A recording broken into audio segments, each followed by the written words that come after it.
Welcome to the Grow My Salon Business podcast, where we focus on the business side of hairdressing. I'm your host, Anthony Whitaker, and I'll be talking to thought leaders in the hairdressing industry, discussing insightful, provocative, and inspiring ideas that matter. So get ready to learn, get ready to be challenged, get ready to be inspired, and most importantly, get ready to grow your salon business. Hey, it's Anthony Whitaker here, and welcome to today's episode of the Grow My Salon Business podcast. Today's episode is part 2 of what's involved with opening a new salon. Now, my guest is Australian hairdresser Daniel Di Iorio, who has been in business for just over 11 years, but is now relocating and opening a new salon.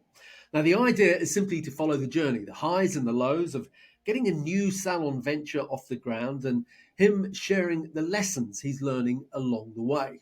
Now, if you didn't see or listen to the first podcast, it was episode 179 of the Grow My Salon Business podcast, and that aired on the 14th of February of this year. So here we are, 3 or 4 months later, and we're going to check in with Daniel to get an update on what's been going on since we last spoke.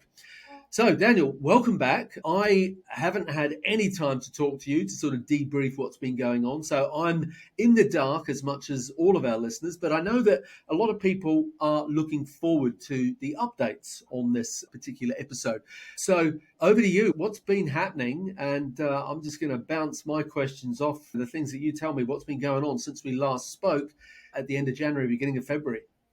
Yeah, how you going, Anthony? Good to be back here and really looking forward to having this conversation with you because, yeah, as you said, we haven't had a chance to speak, and normally during our sessions we're bouncing off each other and we're up to date. But you hit the nail on the head there in your intro about lessons being learned. And I re-listened to the podcast myself and I just found it funny how everything we spoke about back in January and the time of events that were supposed to unfold are just not unfolding according to the time of events that we discussed. And the biggest thing that I've been, I suppose, learning and reminding myself of is that control what you can control and stop stressing about things that are out of my control.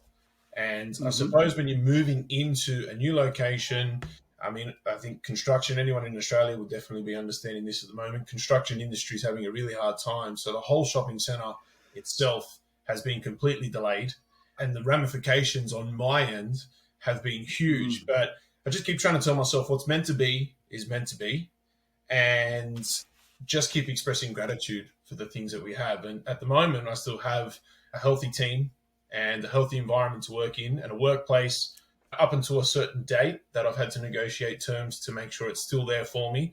So really grateful about that. And I'm grateful that I'm not in a difficult financial position, so I can afford to prolong or wait, I suppose, for the building to be ready. But as it stands right now, yeah, it's all about controlling what I can control, and the actual progress of the whole place has been quite heavily delayed at this point. Right. So, well, this is certainly going to be interesting. Can I just say right off the bat, that's very big of you to be so, what's the word? Well, put it this way, I would be pulling my hair out. I would be screaming and ranting and raving, you know. Well, maybe not, but you get the idea. You're being very calm about this. I'm sure you've had moments where maybe you haven't been so calm. Well, but I take my hat off to you for, you know, demonstrating that sort of approach to it about controlling the controllables. Well, you see, the thing is, I'm still working in a workplace and managing this project at the same time. So we're working in a time post-COVID. I'm a business owner who still has a fully booked out column because we still need to make our ends meet. Plus, I'm doing everything I can to have the right cash flow to get in there. So I'm working a stacked column. I've recently grown my team, so I'm working a stacked education column for the new recruitments in the team. I'm also working in real time in a place that I know I don't want to be in anymore, but it's still my place of work until the new place is ready. So I have a responsibility to lead by example, and I know when things go wrong in my column and I start acting like a banana things start happening in the salon. And this is way out of my control. The worst thing I can do is just bring that into my workplace. No different to bringing your shit from work home and bringing that into your place of home. It's just one of those things that I have to remain calm. It's a great example to my team to understand that no matter how big a stressful project may be, that there was always going to be a lighter side to it. And it is much harder to do than it is to say, of course. But I just think these lessons are happening to me because it's shaping me for a better future. And whatever the future may bring, I'm going to have, thicker skin or leather skin for it when it does come. So it's teaching me a lot of composure and a lot of patience, more than I thought I ever had. So it's, you know what I really mean? It's what an opportunity to be able to try and do this, really. That's how I look at it. Okay. Well, I'm making some notes as we talk. And basically those notes are, what are the lessons that you're learning? So the first one right off the bat was about, you need to be flexible with your timelines. If you're thinking you're going to open a new salon like you are, Yep. dates aren't necessarily set in stone, that there's stuff that happens in the world which is going to throw those dates off course that are beyond your control. Now, so that was the first thing I wrote down. And then, I put down as a sort of a sub-note to that was control the controllables and to ask yourself, what can you learn from it? That's a really good management lesson, full stop. Yep. And then the fourth one is composure and patience, Yep. which is also all good lessons, that are important. Now, like you, I listened before I jumped on this call with you this morning. When I was walking the dog this morning, I listened to our first episode. And there was one thing that stood out to me that you've sort of brought up already. And that was that your landlord was going to give you some sort of a kickback based on you achieving all the timelines. And if you achieve those timelines, they were going to make kickback's the wrong word, a contribution for you getting set up. Now, when I heard you talking about that in the last podcast this morning, when I was re-listening to it, I didn't think to myself, because I had no idea whether you were running on time or behind, whatever. I didn't think to myself at the time, I wonder if that works two ways. So that's what I'm going to ask you right off the bat. Have they turned around to you and said, Daniel, we know that you were meant to open on this date, you're meant to have access to the site on this date, but because of ABC, we are running behind. And so therefore, Daniel, we're going to give you X dollars. Now I'm laughing because I'm sure it probably hasn't worked like that, but I just need to know for sure, has there been any sort of accommodation to help you? Because obviously your position is you're occupying another premises are you on a month-by-month lease there at the moment? Yeah, so I will go month to month if we roll past June 30. So I had already secured that to preempt that things weren't going to go to plan. Didn't think I'd need to use it, but at this stage it does look like I may have to use at least 1 month of that, which, back to being earlier about being grateful, very grateful for my advisors at that time to be able to set that up for myself and be able to provide a workplace. In terms of what is going to happen with my new landlords and new premises, at this stage I actually haven't given them any form of a dollar. So I haven't paid anything. They don't owe me anything as such. Everything is sort of triggered from the moment that they allow us to enter that premises. Once we enter that premises, we have 28 days to fit out. So the best thing that I've got going for at the moment, I suppose some people, like my wife, would call it OCD, but it's like I've got everything organized to the nut, like right down to the point. My brother's my shop fitter. Everything is already made, sitting in the factory, ready to go, because I don't want to jeopardize that contribution. If we do have 28 days to go, I don't want to find myself in a position like the rest of the world is dealing with in construction. Thankfully, we've had the finances to get things ready. We are working on a timeline that as soon as my new landlords, Woolworths, say, hey, you can go in on this date to start your fit out. You've got 28 days to tick all these boxes to get your contribution. We're going to be in the best shape possible to walk in there, get it done, and then, yes, the contribution will still remain the same. Okay, good. So have you learnt anything about contracts, meaning you're dealing with a big international company that you're contractors with. So there's a tendency for the little guy, i.e. yourself, to go, well, the contract is what it is. There's nothing that I could possibly do about it. And in fact, I'm just going to read through however many pages of it there are. And I'm sure there's multiple pages, and I'm sure it's written in legalese. And I'm sure that maybe you haven't necessarily or didn't necessarily go through and understand the implication of every clause in there. So now that things aren't working out, I suppose what I'm asking you, is there anything that you're saying to yourself, oh my gosh, I wish I knew that at the time. I wish I'd read that at the time. I wish I'd understood that better at the time. Any lessons along that area? Not since we've had our challenges and delays, but I do remember a particular feeling that was new to me during this negotiation process when I sat down with my solicitor or my legal representative to go through the contract. And I do remember, I couldn't even describe the feeling to you right now, but I do remember, let's just say a version of unease where it became quite clear that I was the little guy and I was entering a contract with a really big guy. And there was a lot of elements in there, as you said, written in legalese that have enough to make you shake in your boots. A lot of it revolves around, if you don't do this, this is the repercussion. If you don't do this, this is the repercussion. And they don't exist in my current contract to the extent of which Woolworths would want to cover their own asses to stay alive. So I can't say that there was any lessons recently, but I think the biggest lesson I did learn, I actually flipped it into a motivator to think, if you want to be big and you want to scale, you need to be with big people and scale. And these are the risk elements that you have to be involved with, and they have to be your motives and your reminders. And provided that you get it right, I did find that there were opportunities within the contract that if you proved yourself an asset to these people, opportunities to expand and grow beyond your belief were going to be available. So the lesson for me was, I suppose, I'm feeding a version of hunger and ego that I didn't know I had by entering this opportunity. And now I'm seeing it in a bigger scope to think, okay, the risk is bigger, but it's only because the reward can be bigger. And I think the bottom line is they've done the research to say, hey, put your shop here. These people are going to walk past. We know you should be making this many dollars and cents because of the opportunity we provide. Get it wrong, this is the repercussions. But if you get it right, here is what we can show you. So I don't know if that's a lesson, but that's definitely the feelings that I felt and the motives that I've got from it. Yeah, good. Okay.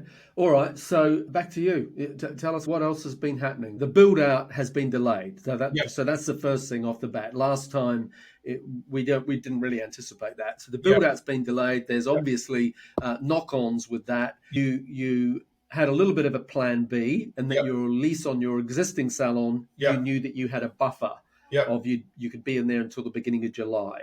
Do you anticipate that it'll be any longer than July?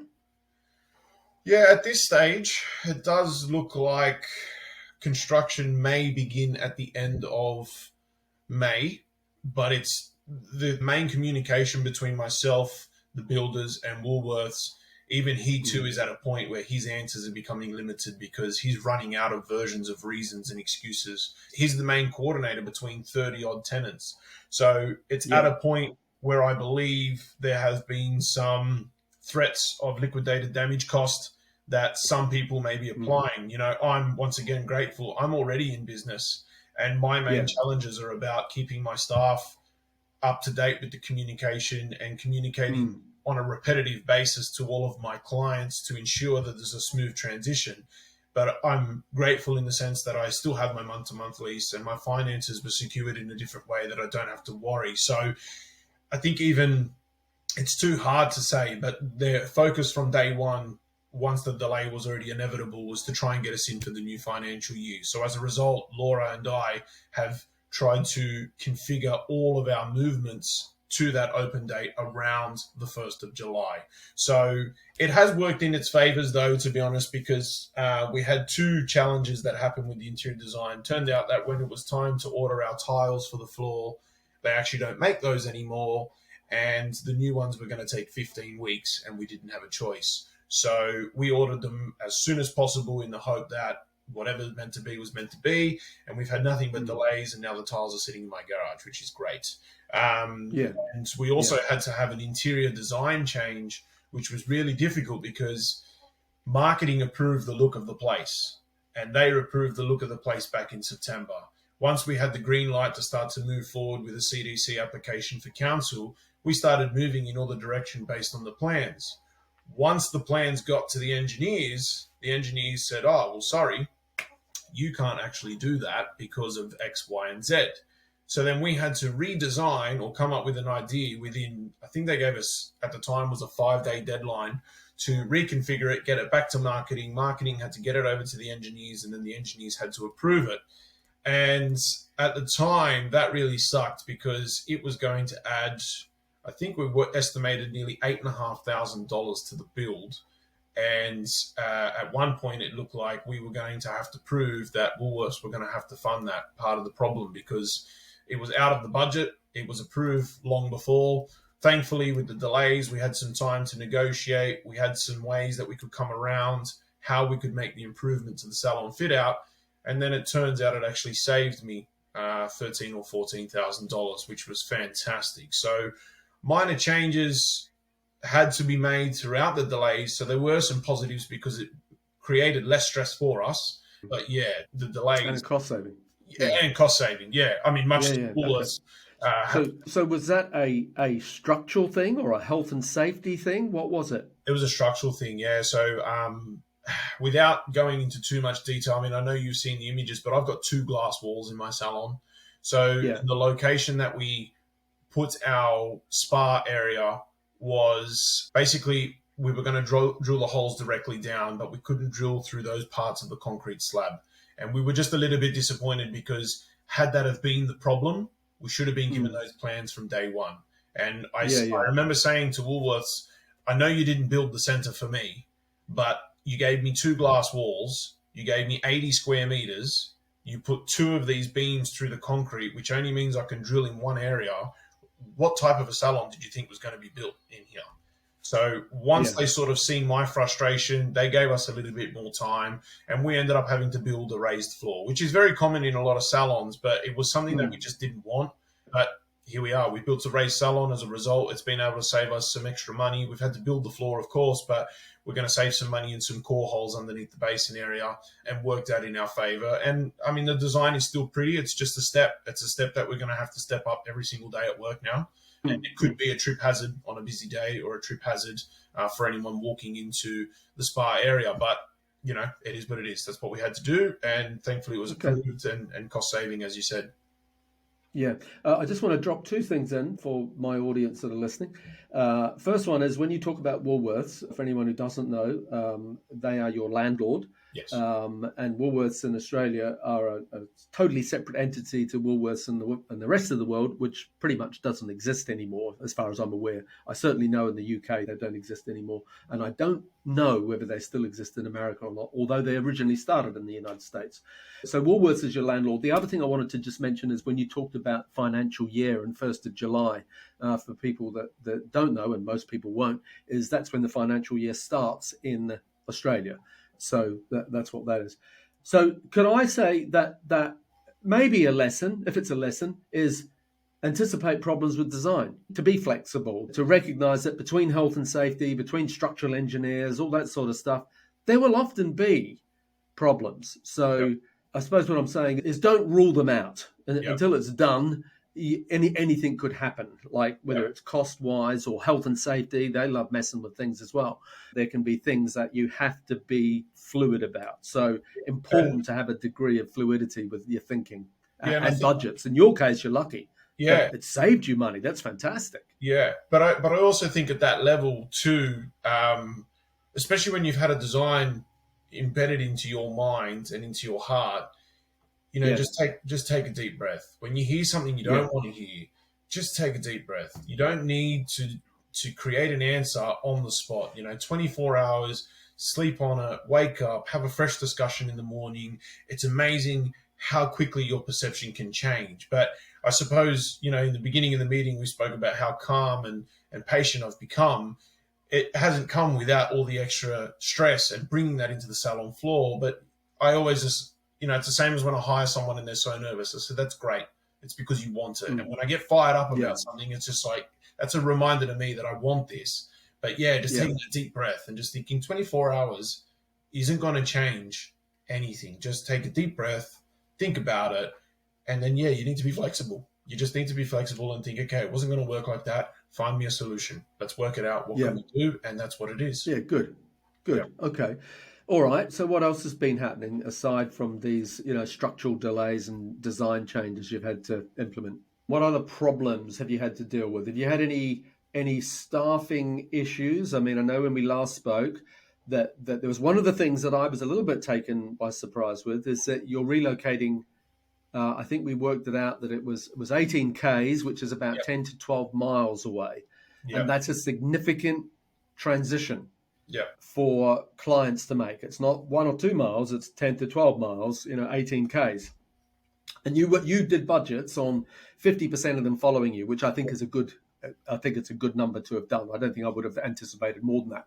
Yeah. But then I was also thinking about this morning, is that, in terms of staff commuting time, 10 to 12 miles in the morning, rush hour traffic, in the afternoon, rush hour traffic, that can be a considerable amount of time as well. Yeah.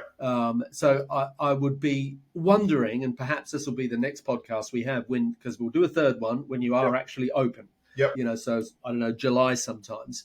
And it'll be interesting to see how that has impacted on your team with the additional commute time, etc. So any staffing issues that have come out of this that you could sort of directly attribute to being connected in some way, and they could be good staffing issues or they could be awkward staffing issues. So, what's happening in that area?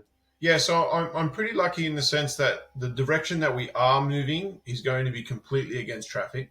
So not only do most of my team live in similar distance apart from the two salons, the other one is going to be completely against traffic, which is a huge bonus. But I have had some positive issues with staff. I've had a recruitment challenge, and the recruitment challenge was an abundance of interviews of people who actually wanted to work. And it was great for me because I have first of all, I'm 33. So I think I'm way too young. I'm way too young to be in the basket of saying I don't want to be training any apprentices anymore. But I did have this feeling that before I got to Leppington, maybe I needed a senior. Maybe I needed to hire a senior. As we spoke about before, my wife, she's only in 2 days a week. She does all the bookwork behind the scenes because we've got a little one at home. She was the head colorist. Since she's been at home, I've always thought maybe we need another senior to come in. So I began interviewing. We changed our approach on social media to begin to attract people to understand what we could provide for them as a workplace and what that opportunity would bring in the new location, new beginning, new story, new life, new chapter, everything around there. And it started to work. It worked well. I think I had a total of 7 interviews, and a few of those were seniors. And I learned fairly quickly that A, I'm way too young to be considering a senior, and B, with such a huge emphasis on culture and such a huge emphasis on career path in my salon, I just was so fearful after interviewing these seniors about how quickly that culture could shift. And when I spend all my spare time, and I say spare time as in a day that I don't take clients, training my younger team and training my assets and showing that on Instagram to say that these kids are young enough and they are good enough and they will look after you when you come in, to hire a senior and instantly have to get that staff member performing or outperforming the juniors to make sure she's covering her way, take the opportunities away from the juniors. It just didn't sit well with me. And I was interviewing and coming across with all these different types of personalities and wants and desires, and this is what I can earn and this is what I can do and so on and so forth. So I just remained patient. And next thing, we had this young girl, 17, walk in, said, I want to be a hairdresser. I've always wanted to be a hairdresser. Put her on board, and she's been fantastic. So she's going to begin her apprenticeship at the end of the year because she's still in year 12 at school. I've told her, you need to finish year 12. For all you know, you'll get carpal tunnel, and then you won't be able to be a hairdresser in 3 years, and you'll wish you did your school certificate. I said, you just stay patient. You help us on Saturdays. So they come in as a team assistant for 3 months. That's 3 months for us to check on them to make sure we're right for them. 2 weeks after that, I get another call, another girl who's looking for an apprenticeship. And Laura says to me, can we afford that? I said, well, I haven't done the math, but can we afford to say no? I said, now we're at a point where our team is at 7. If we take her on, we're back up to 8. 8 months ago, my team was down to 4, which included myself and Laura, and things didn't look really good. To think that it had completely flipped 8 months later and we had the opportunity to have 2 more apprentices. So I had this interview. She ticked all the boxes. She came in for her onboarding process, which is quite lengthy. She had it. She had her first day. She's had her second day, and she's been phenomenal. And I said to Laura, so we have one on Fridays now, who's only costing me 1 day a week. I've got one on Saturdays, who's costing me 1 day a week. And I said to Laura, one can start her apprenticeship when she gets to Leppington. The other one can start at the end of the year. And if I just have to work a few extra hours to make those ends meet until we can give these people the career path that they want, that's what we're going to have to do, because they're a good problem to have. And I'm too young to just hire seniors and hope that they're going to make money and not shift my culture. So in all of that process, I think the biggest thing that I've learned to myself is I'm more and more discovering my purpose. As much as I love business, and I was about to swear there, I love this industry and I love everything about hair, I'm born to get the best out of people. I'm creating a salon and an industry around me where a community, industry is a poor word. I'm building a community around me where I am building better career paths for juniors. And the 2 juniors that I've interviewed recently both had 2 questions that saddened me to the bone. The first one was when she came in with her mum, because she's underage age. I always interview with their parents when they're under 18. I just wanted to know, am I going to get a break? Because all my friends say that in hairdressing, you don't get breaks. And I love that question because, yeah, you do get breaks in my salon. But I also remind them that if you're really good at what you do, sometimes breaks are inevitable. But you can worry about that when you're a senior. When you're a junior, I will urge you to get a break. And you will take your break because I tell you to. And sure enough, on her first day, it was like 2:30 and I was sick of telling her to have a break. I literally grabbed her and sat her down and said, have your break. She goes, oh, but I can help. I said, you love your job. I get it. Just take a seat. Have your break. The second question that came from it was, and she's a little bit older, she's 20, but she said to me, what is it going to look like for me in a year?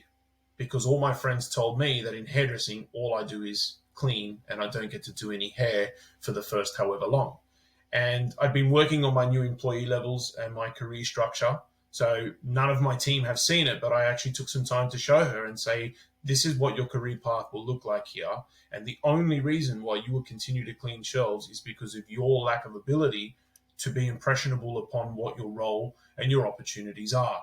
And just seeing their eyes light up and be amazed at how well it has been built as a structure just keeps reminding me that that is my purpose. And as soon as humanly possible financially, I want to get to a point where I'm completely off the tools and bringing people in and training them. And I constantly remind my team, in a time where everybody feels like hairdressers don't earn enough, I just want to remind them that I'm here to give you the skills for you to make better career decisions. Whether you work for me forever or you go on here to make something different of yourself, I want to be able to create an environment full of happy, cultural people who love what we do, who can bring people in as a community and share how beautiful our industry can be. And then with those skills, they can work for me for life, or they can work for me for 5 years, or they can go and search for greener grass, but I'm going to give them everything I've got. And because of those recruitment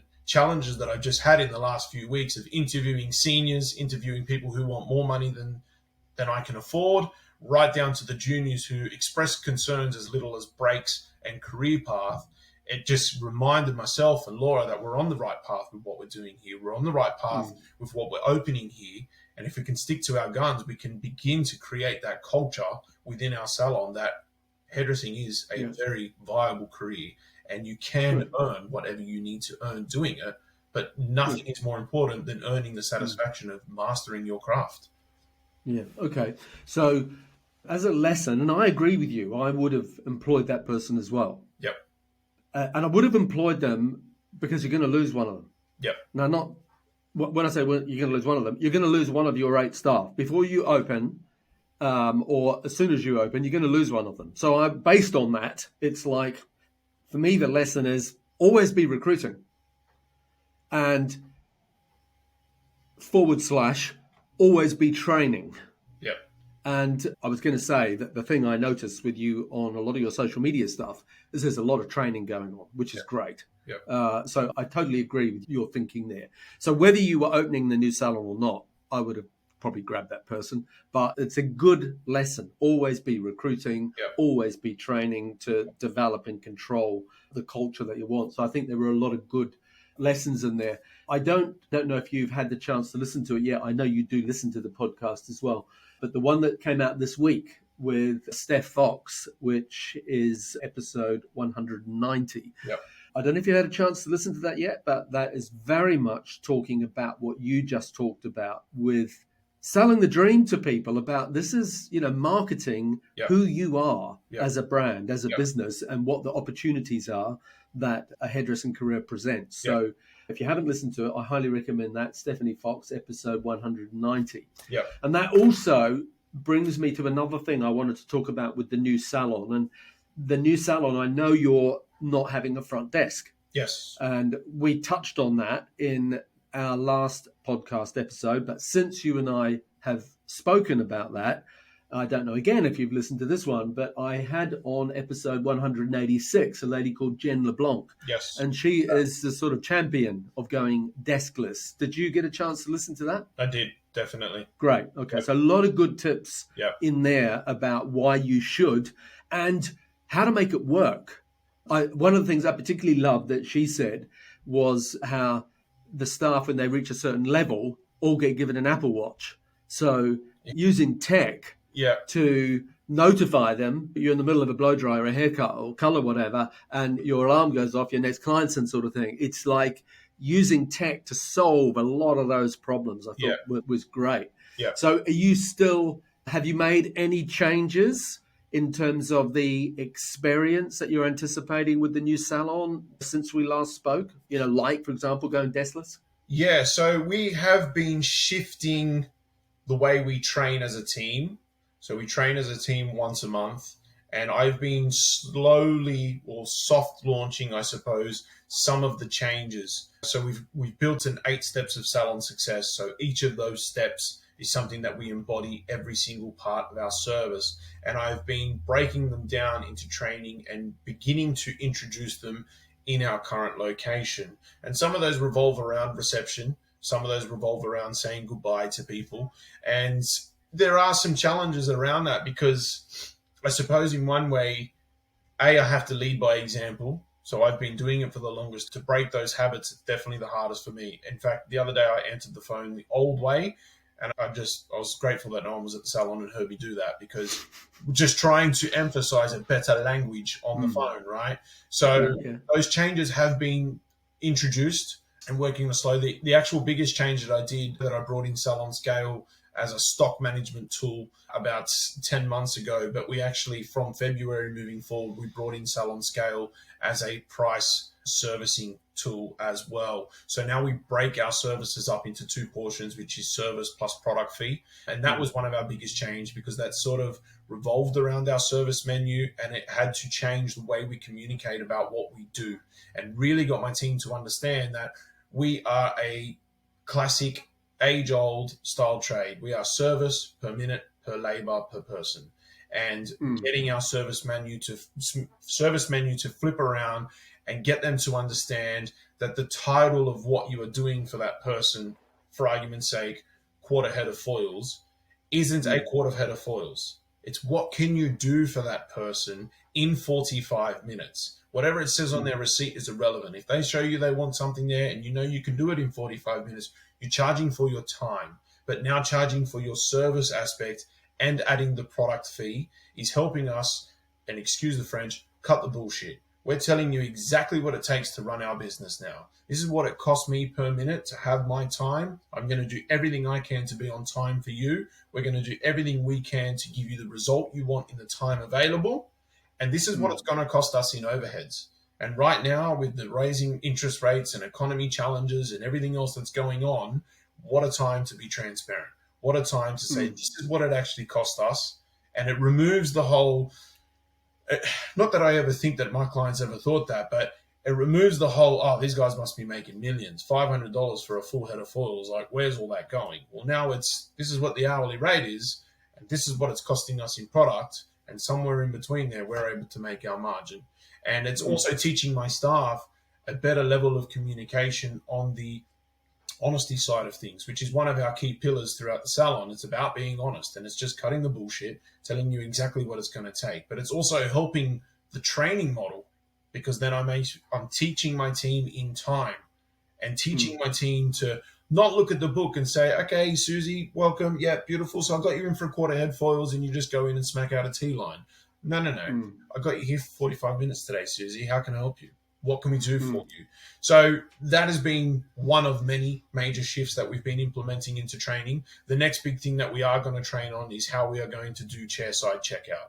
So I'm just waiting for our point of sale company to update an element on the cloud part of the server, and it actually revolves around Salon Scale. It doesn't actually carry over on the cloud version. So once I get them to update that for us, then the next thing that we're going to train on is deskless checkout, or at the chairside checkout, and be able to say goodbye to people at the chair. So, yeah.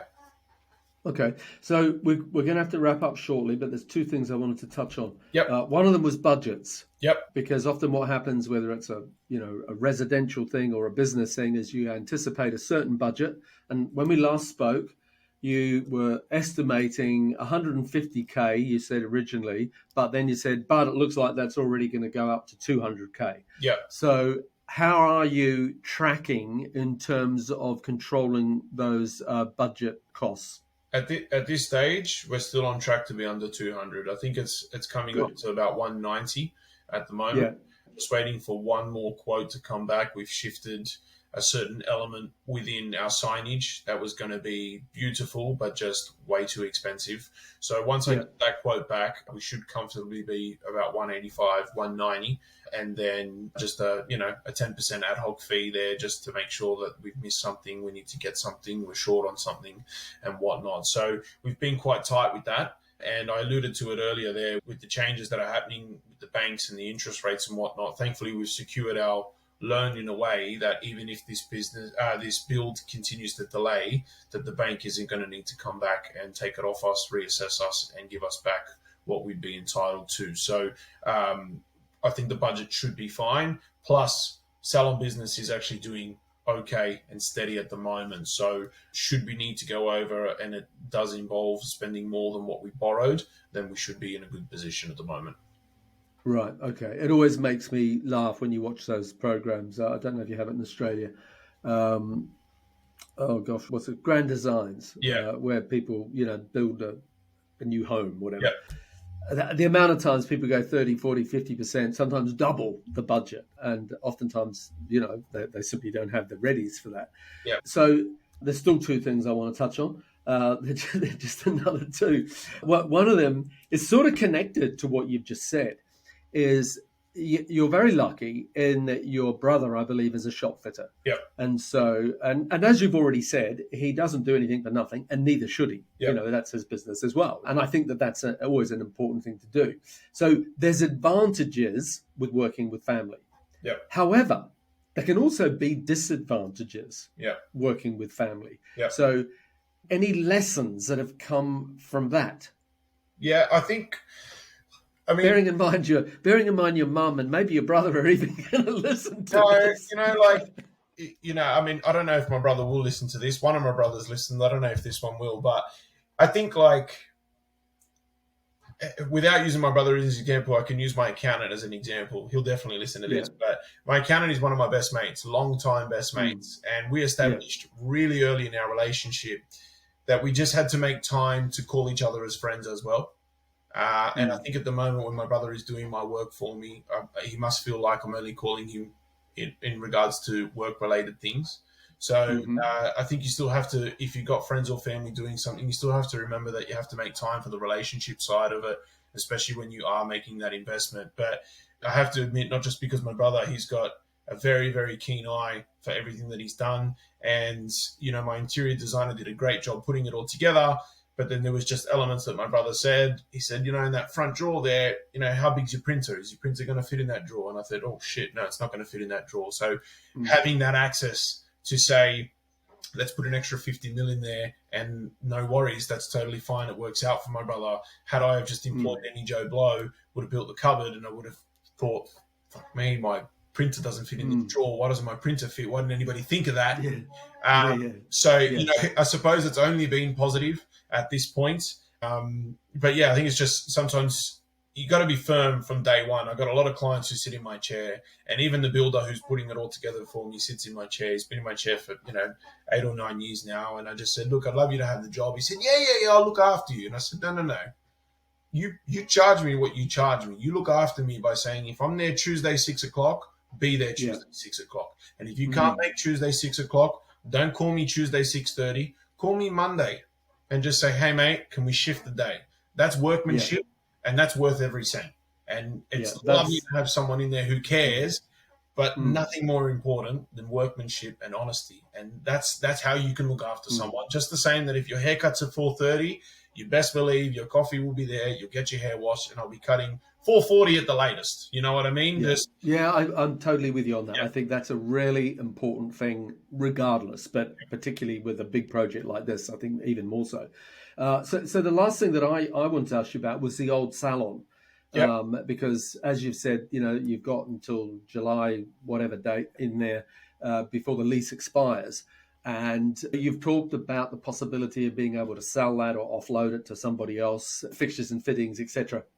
And the fact that you haven't had a great relationship always with the landlord. Any news in that area as to whether you've been able to sell the salon or get some of your costs back in terms of the fixtures and fittings? Because as you said in the first one, and I know this, that you've gone and spent 50 grand on a refit on that salon months ago, not even years ago, months ago. So what's the update there? In the time that I've had it online with the brokers, I've only literally had 2.5 people semi-interested. I suppose, first of all, it's a challenging economy for someone to come in and buy something essentially that has little to no goodwill, because I can't quantify what's left behind. It's hard because the broker is doing his version of a good job.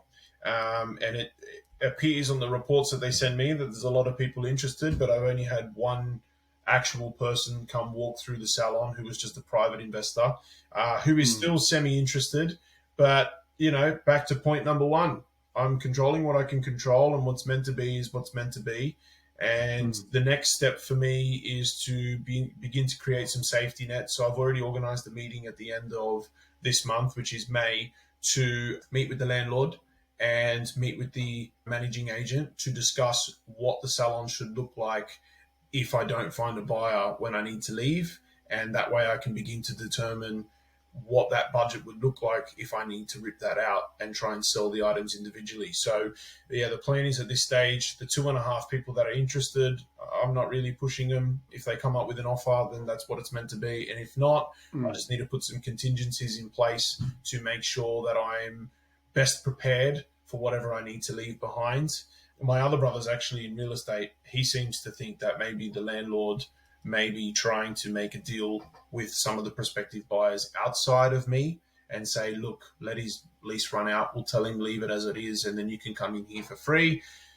And you know what? If that's the case, it's still going to save me ripping it out. So it is what it is. And just taking it day by day. I've got 2 months left on my lease. So at the moment, let's just try and get a concrete date from Woolworths. Once I have a concrete date there, I'm going to flip my approach a little bit here at the salon. I might put it on Gumtree and Marketplace and deal with a whole bunch of time wasters for a month. And if that's what it is, I'll try and sell things individually and clean it up as best as possible, get my bond back and call it a day, hopefully. Yeah. So when are you anticipating the open date for the new salon? What's the latest? I know it's been a fairly flexible thing, but what's the latest thing that you're anticipating? I'm going to say probably the safest I could say at this point would be a date in July. I don't know what date, but I'm going to say sometime in July. Right. Yeah, to be exact, I think I'll know the exact date next Tuesday. We've got a site measurement happening, which is great. We're going out to see the site and measure and get excited about it. But I dare say that they would have something a little more concrete for me next week, and it would be final from that point, I believe. Okay. Are there any problems that you're anticipating? No problems. It's the transition between the two salons. Yeah, exactly. I essentially, the way I have it in my mind is I'm going to have about a week and a half of downturn, And in that week and a half, I want to have some R&R for the team, and I want to have like a week retreat. I'm not going to go anywhere, but I am going to do some team building exercises. I want the team to go out and get their hair done at other places and do some mystery shopper exercises. I want to have a day where we take everything out of the salon, and I want to have a day where we put everything in the salon. I want to have some days where we can train and some days where we can get some content. The biggest problem that I'm going to have is if it does open in July, I've got my manager, Michelle, getting married. She's off for 3 weeks.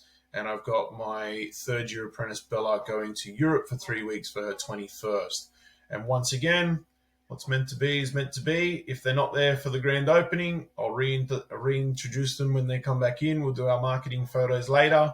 And that's what it's supposed to be. So it's no matter what, whether they're there or not, we're going to be booked out because we're already a busy salon. Plus, you're going to have walk-ins. Laura's going to have to pick up some extra days, and we'll make it happen if that's what it is. Great. Okay. Well, we will talk again, and I'm going to aim for August. To make sure you're open. And it'll be interesting to see what's happened between now and then, because there's a lot of water to flow under the bridge between now and then. Anything can happen. Anything does happen. And so, I first of all, I want to thank you for sharing so openly and honestly, everything that's going on. It sounds like you've really got things well and truly under control. Not that I would have expected anything less from you. So well done for that. So listen, we need to wrap up. Whereabouts can people connect with you on Instagram or any other social media channels? You know what? I was really impressed. I've always heard you end your show with that, and I didn't know if anybody would actually reach out. And I did have a handful of people reaching out. And if you did watch this second episode or listen to this second episode and you have been keeping up, I just wanted to say thank you. You can reach me anytime at Dior10_salon. That's D for Daniel, IIOR10_salon. I manage that page. Reach out anytime. It was amazing to connect with a few of you. And Anthony, amazing to share my story, and even more so to share it in real time today. It helped ease the nerves and genuinely turned it into a great conversation. So thank you for having me. Good. No, my pleasure. I think it's very interesting for a lot of people. So I'll put those links in the show notes for today's podcast and on the Grow My Salon Business website. So if you listen to this podcast with Daniel, you've enjoyed it, do me a favor, take a screenshot on your phone, share it to your Instagram stories, and don't forget to subscribe and leave us a rating and review on the Apple Podcast app. So Daniel Di Iorio, thank you very much for being on this week's episode of the Grow My Salon Business podcast. My pleasure, Anthony. Thank you. Cheers, mate. Take care. Thank you for listening to today's podcast. If you'd like to connect with us, you'll find us at growmysalonbusiness.com or on Facebook and Instagram at growmysalonbusiness. And if you enjoyed tuning into our podcast, make sure that you subscribe, like, and share it with your friends. Until next time, this is Anthony Whitaker, wishing you continued success.